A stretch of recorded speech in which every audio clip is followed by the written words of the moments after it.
Loris Karius went for a meet-and-greet session on his first day as a Manchester City player in July 2009, a matter of days after he turned 16. Chaperoned by former academy director Jim Castle and coach Alex Gibson, Karius shook hands and made introductions with those who would have a significant say in his development. It was standard fare for a youngster who arrived with great promise and a sizable reputation. Not to mention a considerable package to beat most of the Premier League to his signature. The pleasantries were fine as he was welcomed to the club, but his body language struck some members of City's academy structure. Although perfectly agreeable, Karius owned the air of a player who thought he was headed straight for the first team. Meeting the academy guys might have been a little surprise to him, a source said.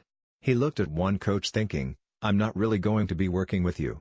Those encounters provoke questions as to exactly what he was promised when signed from Stuttgart, a transfer that enraged the Bundesliga club, who claimed an exorbitant amount of money and nothing more saw him leave for England. He would only spend 2 years in the Northwest before returning to Germany with Mainz, first on loan in August 2011 before completing a free transfer 6 months later. He is finally set for his first ever appearance at the Etihad Stadium 7 years after leaving, and with a Champions League semi-final firmly in his sights. Karius, still only 24, has shown real mental fortitude to move past the stinging criticism of his first season playing in the Premier League. Having earned the trust of Jurgen Klopp, Karius is now growing into a strong young goalkeeper, and the wondrous save to turn Yannick Bolasie's effort in Saturday's Merseyside derby is perhaps his finest in a Liverpool shirt to date. The first spell here could have been quite different, and it is definitely unusual for Manchester City to cut their losses on someone at that age, and with quite so much talent, before the end of his contract.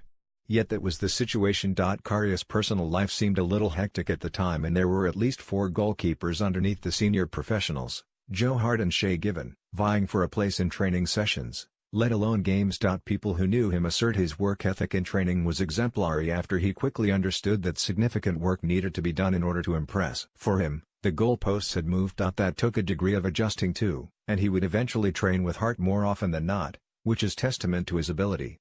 Karius would frequently move down to the under-18s for the minutes he badly craved, though, back and forth without much continuity, even if some difficulties were of his own making. Rightly or wrongly, he had become a little disenchanted with his lot.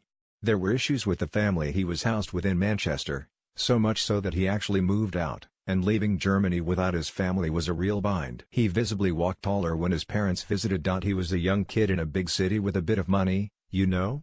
One source said. Sometimes we had to have discussions. But he's not the first kid to have those problems. It can be really difficult. Maybe at the time he didn't help himself, but that's all part of learning. We always knew there was a goalkeeper there. Technically he could be anything he wanted to be. When he trained he was as good as gold. His exit was a mutual decision, with Karius glad he took a step back to take a couple forward.